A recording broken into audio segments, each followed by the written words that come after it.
Hello everyone, I hope you're all having a great weekend so far, depending on the time you're watching this. And the first thing I'm going to talk about is DirectX 12. Now, DirectX 12 was just recently announced, but they will be releasing more information later on. Now, out of everything that we know about it so far, it's very similar to AMD's Mantle, which is another API, because it will be having less overhead, less restrictions, and allowing game developers to work more closely with the hardware and to be able to ultimately achieve more performance out of the same hardware, which is really great overall. Now, this might be a problem for Mantle, but as long as this keeps the developers happy, has less overhead, less restrictions, no hidden stuff, no glitches or problems, or anything that makes it hard to be able to use, then that's all that really matters.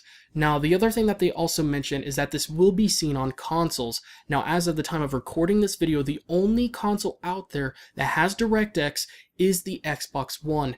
And the thing to consider is that both DirectX and the Xbox One are owned by Microsoft. So there's a very high chance that Microsoft actually put in the hardware and everything into the Xbox One that it would need in order to support DirectX 12 later on. So because of that, the Xbox One will be getting a huge benefit in performance, and I could definitely tell you that it's going to really help, especially in the long run. And if you include the fact that they're going to be overclocking the GPU, and that beforehand there was 10% of the GPU reserved just for the Kinect, and since they lowered that to 2%, so they freed up 8% of the GPU for developers to use.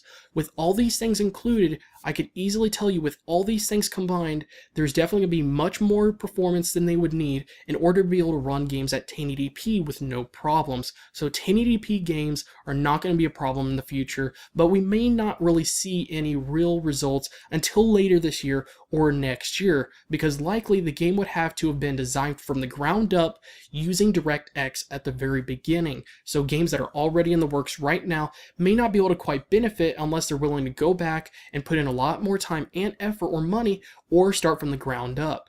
So this is still really great to see on the Xbox One overall. So for those of you that haven't liked the fact that some games are not 1080p, this is something that will be really helping later on.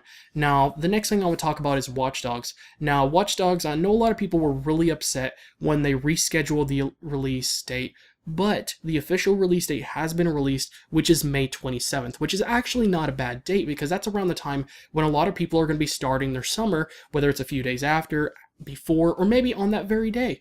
So this game is definitely probably going to be that one game that a lot of people are going to be really playing early in the summer, so a lot of people are going to be really happy overall. And as long as they don't change the release date again, then I'm perfectly happy.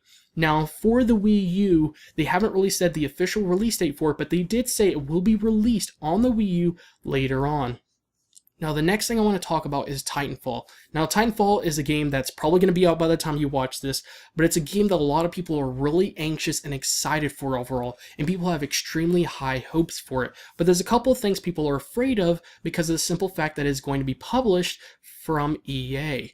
Now, people are worried about microtransactions, day one DLC, and tons of other stuff, but I can tell you that they have came out and said that Titanfall will not have microtransactions.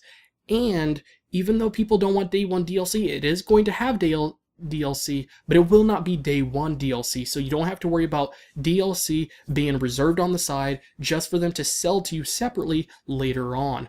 Now, the other great thing is that they will actually be giving you some free DLC, and the Season Pass is only going to cost $24.99, because after all, this is a multiplayer-centered game, which a lot of games that usually have $50 Season Passes usually include something within the story mode and multiplayer side of things. So this is definitely reasonable, and if you want to buy the DLC separately, it's going to be around $9.99 each, and it's not really that bad of a deal overall. So even though things didn't turn out quite as people expected, at least there's not going to be microtransactions.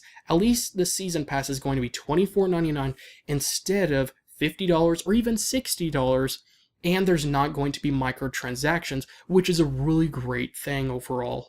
So I really hope you guys are really happy overall. It looks like things are really getting great, and sorry for recording this video a little bit late. I guess you could say it was a really crazy week overall, and I'm just really happy to be back to doing videos regularly again. So thank you guys overall again for watching, and I will see you guys in the next video.